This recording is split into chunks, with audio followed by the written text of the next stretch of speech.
अकाल मृत्यु और नकारात्मक शक्तियों से रक्षा करते हैं काल भैरव। जानिए कैसे की जाती है भैरव की सिद्धि। काल भैरव तंत्र साधना में बहुत महत्व रखते हैं। ये भगवान शिव के 5वें अवतार हैं जो रौद्र रूप में हैं। कहते हैं कि अगर आपको माता शक्ति या माता दुर्गा की सफल रूप से साधना करनी है तो पहले काल भैरव की साधना करनी पड़ती है। लेकिन सवाल यह है कि काल भैरव की साधना कैसे सिद्ध की जाती है और इसे सिद्ध करने से कौन कौन सी मनोकामनाएं पूर्ण होती हैं। तो चलिए जानते हैं इस बारे में। कलियुग के प्रकोप को कम करने के लिए भैरव भगवान की साधना को बेहद जरूरी माना है। अगर आप देवी शक्ति के किसी भी स्वरूप की आराधना सिद्धि के लिए कर रहे तो कब और क्यों की जाती है सिद्ध भैरव साधना। कैसे करें भैरव की साधना। काल भैरव भगवान शिव के एक उग्र रूप माने जाते हैं और इन्हें मृत्यु, संहार, रक्षा और भय का देवता माना जाता है। काल भैरव की उपासना करने से लोगों को डर, मृत्यु और भूत प्रेत के भय से मुक्ति मिलती है।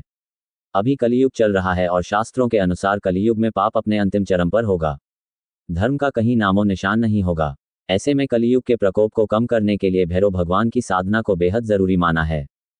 काला भैरव शिव का एक रौद्र रूप है, इसलिए इनकी साधना ज्यादातर वो लोग करते हैं जिन्हें सिद्धियां पानी होती हैं या जो गुप्त साधना करते हैं।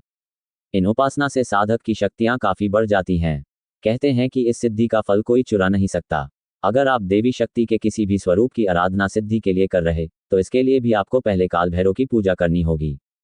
कैसे करें भैरव की साधना।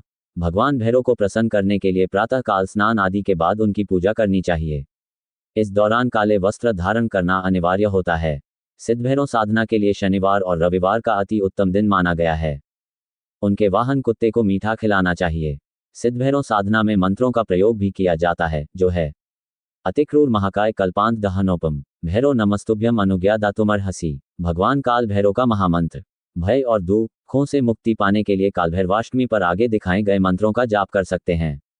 ओम कालभैरवाय नमः। ओम भयहरण च भैरव। ओम भ्रम कालभैरवाय फट। ओम ह्री बम बटुकाय आपदुधरणाय कुरु कुरु बटुकाय ह्री।